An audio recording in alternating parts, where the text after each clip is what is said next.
Hello दोस्तों, नमस्कार। आपका अपने यूट्यूब चैनल कॉम्प्लेक्स क्लासेस में आप सभी लोगों का स्वागत है। तो आज के वीडियो में हम लोग जो है यूपी डीएलएड सेकंड सेमेस्टर 2025 का क्लास करने वाले हैं।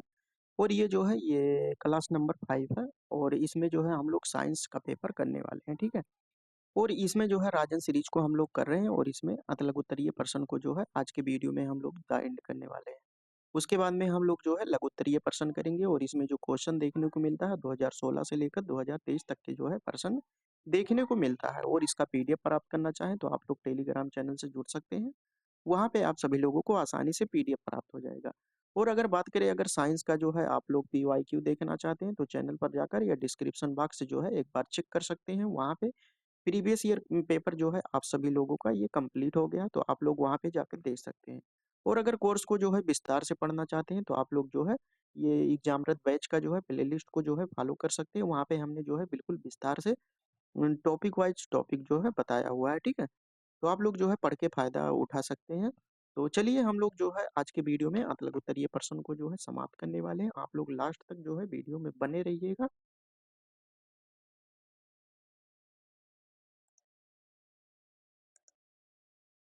जो है कैसे होता है, तो सूर्य ग्रहण की बात करें, चंद्र ग्रहण की बात करें, यहाँ पे दिया है कि अमावस्या के दिन जो है ये सूर्य ग्रहण होता है। दिन सूर्य और पृथ्वी के मध्य में चंद्रमा आ जाता है, ठीक है। तो आपका ये बात है, इस प्रकार से आप लोग याद कर सकते हैं कि आपका ये जो है ये सन हो गया, ठीक है। उसके बाद में यहाँ पे मून रहेगा, उसके बाद में यहाँ पे अर्थ रहेगा। तो ये आप सभी लोगों को पता है कि ये जो है दीर्घ वृत्ताकार में जो है इसके चारों ओर चक्कर लगाते हैं। लेकिन आपका ये जो सूर्य है, सूर्य स्थिर रहता है इसमें, ठीक है। इसके चारों ओर ये मून हो गया और अर्थ हो गया, अर्थ के चारों ओर मून चक्कर लगाता है। लेकिन जो है इसी के बीच में जब आ जाता है, एक सीध में आ जाती है, तो ये सभी जो है घटनाएं होती है। तो अगर सूर्य जब स्थिर रहता है तो इसमें जो चेंजिंग होगा ये मून और अर्थ में होगा, ठीक है। या तो अर्थ यहाँ पे आ जाए, मून यहाँ पे आ जाए। तो इसी दोनों में जो है एक पॉसिबिलिटी बनती है, यानी प्रोबेबिलिटी जो है एक ही बनती है। या तो ये यहाँ आ जाए या तो ये यहाँ आ जाए, ठीक है। तो इस अरेंजमेंट को क्या कहेंगे कि यहाँ पे देख सकते हैं कि मध्य में जब चंद्रमा होता है, ये मून होता है, तो इसको जो है चंद्र ये सूर्य ग्रहण इसे कहते हैं। सूर्य ग्रहण हो गया। और उसके बाद में जब मध्य में अर्थ रहेगा, ये मध्य में पृथ्वी रहेगा, तो क्या होगा, यहाँ पे जो है चंद्र ग्रहण होगा। और ये जो प्रक्रिया होती है ये पूर्णिमा को जो है बनती है। और उसके बाद में यहाँ पे इसकी बात करें तो ये जो है ये अमावस्या के बाद, अमावस्या के दिन बनती है। तो सूर्य ग्रहण के बारे में हम लोगों ने देखा और चंद्र ग्रहण के बारे में। अब हम देखते हैं कि फसल किसे कहते हैं। तो एक विस्तृत क्षेत्र में उगाए गए एक ही जाति के जो है पौधों के समूहों को फसल कहा जाता है। अब यहाँ पे दिया कि फसल कितने प्रकार के हो, तो 3 प्रकार के, जैसे रबी की फसलें, खरीफ की फसलें और जायद की फसलें। सिंचाई के प्रमुख विधियां की बात करें तो प्रवाह विधि हो गया, क्यारी विधि यानी क्यारी बनाकर, कूड़ विधि, वलय स्थिति। उसके बाद में है वार्ड विधि या ड्रिप सिंचाई। ड्रिप सिंचाई मतलब होता है जो बौछार द्वारा किया जाता है, ठीक है। उसके बाद में 85 नंबर में दिया है कि आसवन विधि का उपयोग किस कार्य में किया जाता है। तो आसवन विधि का उपयोग जो है पेट्रोलियम से मिट्टी का तेल, पेट्रोल, डीजल आदि को जो है निर्माण करने में आसवन विधि का प्रयोग किया जाता है। 86 नंबर में दिया है कि जीवाश्म ईंधन किसे कहते हैं। तो कोयला और पेट्रोलियम को जो है जीवाश्म ईंधन कहते हैं, जो सड़े गले मतलब कई वर्षों करोड़ों साल के बाद जो है ये सभी निकलती हैं। 87 की बात करें तो ऊर्जा की असीमित स्रोत यानी नवीकरणीय स्रोत कौन से होते हैं। तो जो वायु, जल, बायोगैस और सूर्य पुनः जो है प्राप्त होने वाली ऊर्जा के असीमित स्रोत हैं। 88 में दिया कि रुधिर को जो है ऊर्जा कहाँ से प्राप्त होती है। जो ब्लड होता है इसको जो है भोजन से ऊर्जा प्राप्त होती है। 89 में दिया है कि जीवन के अस्तित्व को बनाए रखने हेतु कौन से साधन आवश्यक है। तो जीवन के अस्तित्व को बनाए रखने हेतु एक मूवी आया था, रोटी कपड़ा और मकान। तो भोजन हो गया, कपड़ा हो गया, मकान हो गया। इसके साथ कहीं जाना है तो यातायात हो गया, शिक्षा, समाज मतलब ठीक समाज की आवश्यकता है तो उसके लिए शिक्षा की आवश्यकता रहेगी। और जब आप पढ़ लिख लिए हैं तो मनोरंजन की आवश्यकता रहेगी, ठीक है। 90 नंबर में दिया है कि बल किसे कहते हैं। जो फोर्स होता है बल किसे कहते हैं। तो किसी पदार्थ या वस्तु की स्थिति में परिवर्तन जब होता है, मान लो कि यहाँ पे कोई वस्तु है, अगर इसमें जो है डिस्प्लेसमेंट होगा, ये बराबर क्या होता है, एम इंटू ये होता है, ठीक है। इसमें गति प्रदान यानी स्थिति में परिवर्तन होना चाहिए, करने के लिए जिस भौतिक राशि की आवश्यकता होती है उसी को बल कहते हैं। परिवहन के साधन मुख्य रूप से जो है किस पर निर्भर करते हैं, तो परिवहन के जो साधन होते हैं एक जगह से दूसरी जगह हम आते हैं, जैसे बस बस हो गया, मोटर कार हो गया, बाइक साइकिल हो गया, ठीक है। तो परिवहन के कार्य जो है पेट्रोलियम उत्पादकों पर जो है निर्भर करते हैं। विद्युत विद्युत ऊर्जा का उपयोग कहाँ होता है, तो विद्युत ऊर्जा का उपयोग जो है पंखा, मशीनों, फ्रिज, टीवी, कूलर आदि को जो है चलाने के लिए जो है किया जाता है। प्रेस हो गया। बायोगैस से क्या आशय होता है, तो गोबर गैस प्लांट से जो है उत्पन्न जो गैस होती है उसी को हम बायोगैस के नाम से जानते हैं। 94 नंबर में दिया है कि ऊर्जा के सीमित स्रोत अनवीकरणीय स्रोत कौन से होते हैं। तो ऊर्जा के ऐसे स्रोत जिन्हें जो है पुनः प्राप्त नहीं किया जा सकता है उसी को जो है अनवीकरणीय स्रोत कहते हैं। बात करें तो पत्थर का कोयला हो गया एवं पेट्रोलियम, ये सभी जो है सीमित स्रोत कहलाते हैं।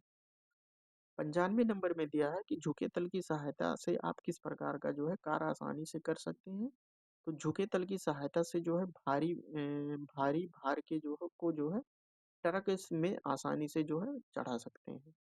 कोशिका किसे कहते हैं, तो मानव शरीर जिन असंख्य छोटी छोटी इकाइयों से मिलकर बना होता है उन्हीं इकाइयों को जो है कोशिका कहते हैं। केंद्रक क्या होता है, तो केंद्रक जो होता है ये कोशिका का सबसे महत्वपूर्ण अंग होता है और यह कोशिका के बीच में स्थित होता है और कोशिका रस का ही जो है सघन बिंदु होता है।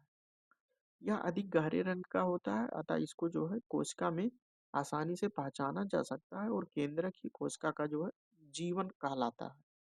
केंद्रक जीव द्रव्य क्या होता है, तो केंद्रक के अंदर के गाढ़े तरल और चिपचिपे पदार्थ जो होते हैं इसको केंद्रक के जो है जीव द्रव्य के रूप में जानते हैं।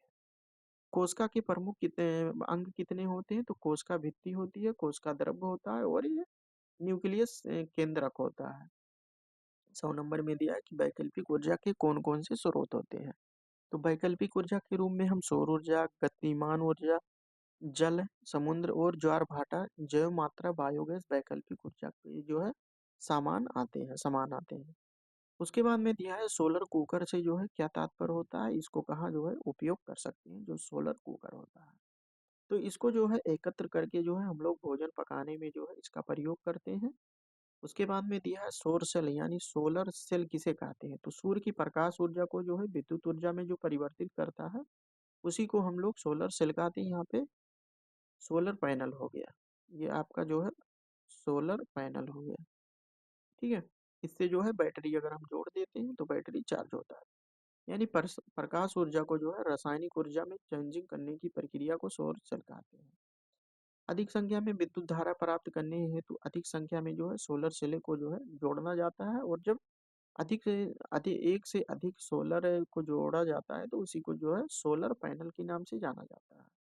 103 नंबर में दिया कि हैंडपंप किस प्रकार का उत्तोलक होता है, तो ये प्रथम प्रकार का उत्तोलक होता है। 104 में दिया है प्रथम, द्वितीय और तृतीय उत्तोलक का एक एक जो है उदाहरण लिखना है।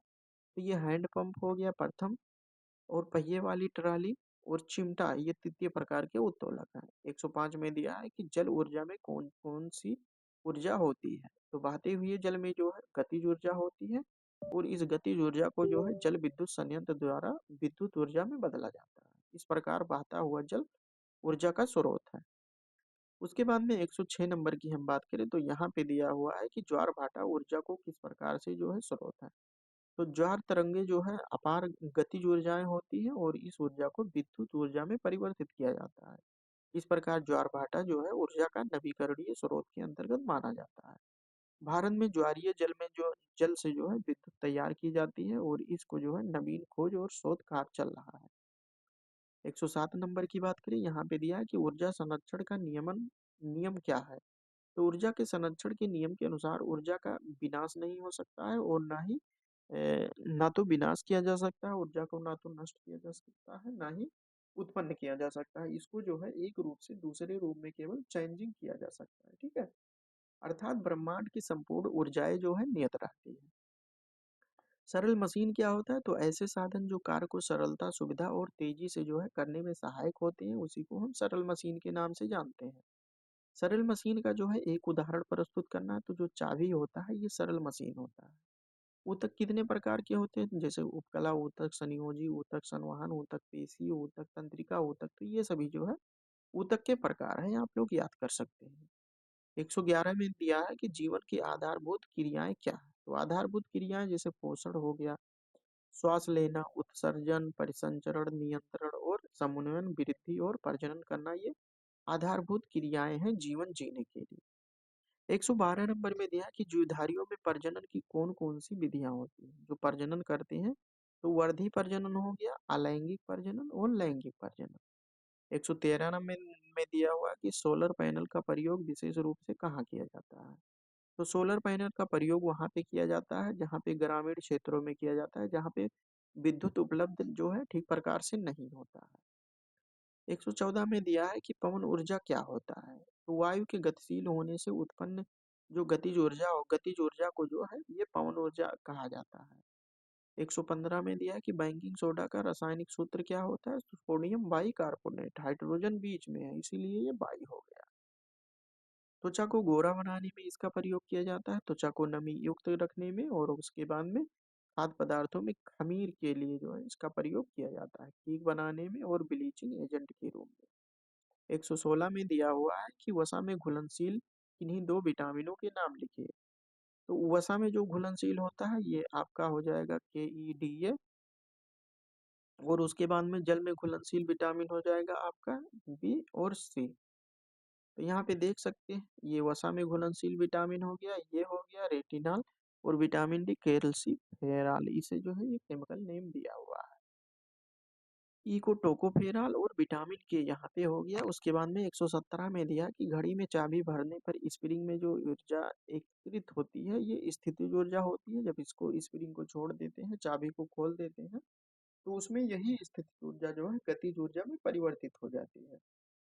सरल मशीन के प्रकार बताना है तो इसके जो है निम्नलिखित जैसे उत्तोलक, पेंच, घिरनी, तुला, ये सभी जो है ये सरल मशीन के प्रकार है। घिरनी क्या है। तो घिरनी एक सरल मशीन होती है, चल और अचल दो प्रकार की जो है घिरनियां व्यवस्थित की जाती है।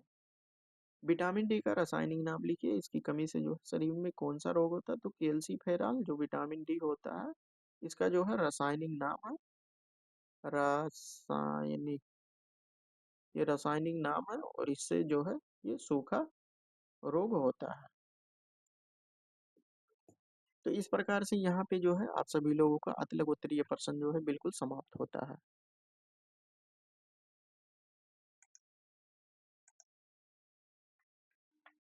यहाँ पे अगर हम बात करें तो 120 क्वेश्चन जो है आपके अधलग उत्तरीय प्रश्न में दिया था, जो कि पूरी तरह से जो है ये समाप्त होता है।